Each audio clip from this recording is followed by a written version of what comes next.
This place is my dream come true. Yeah, I really think it's what's missing in the skate scene in Toronto. Basically, Aaron and I were here one day, and there was no good ledges, and I was just complaining about not having good ledges, and he said, if I brought him cinder block, that he'd build something, and he has. He sure has. Right now, we're kind of at the worst part of all of our builds, where we've just dug a hole in the ground, and it seems a little crazy, and we're very worried that we've bitten off too much than we can chew, but it always seems to work out in the end.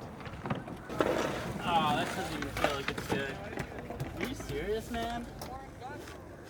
Fuck, so much wasted concrete. Hopefully we'll use it as fill eventually, but...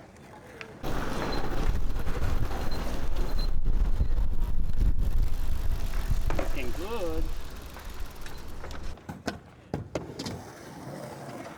So last time we were digging out the trench to create a good base, because there's a river underneath us right now, the Garrison Creek, and it's a little crazy. I have to do math. You have to do math? This guy does math. I've never done math. Well, one time I divided something in half, but I don't usually do math because I failed that shit. We're putting up a cinder block wall, and we have a fire going, and the city just pulled up, but we're like hiding behind the building. I don't think they want to know what we're doing. There's been a bit of a back and forth with the city. It's been a little intense. The councillor really refuses to acknowledge that we're the caretakers of the space. They've raided our stuff. They took 10 tons of our cinder blocks.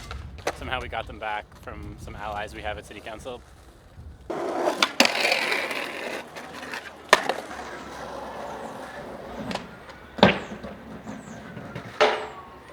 The city is, from my perspective, impossible to work with.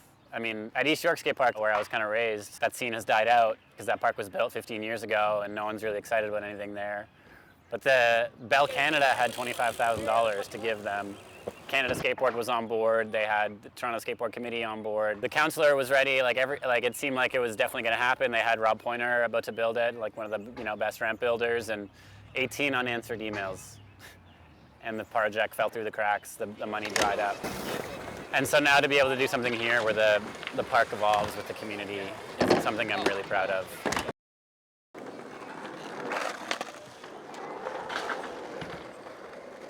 I mean, yeah, I hung out at some not so great skate parks when I was a kid. I got robbed at Greenwood Skate Park once, and just having no supervision at skate parks is a recipe for that, because they're spaces for at-risk youth, because it's an activity that involves a lot of risk.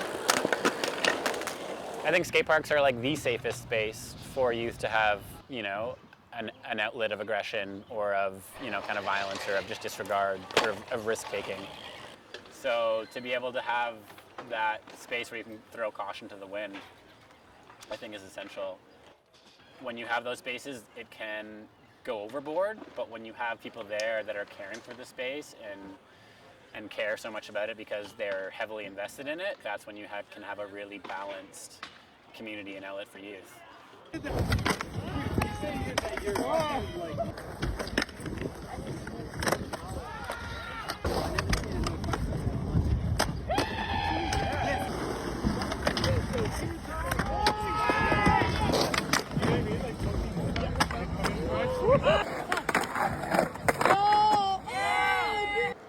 People need to be engaged and participate in infrastructure and production, because they'll respect it and they'll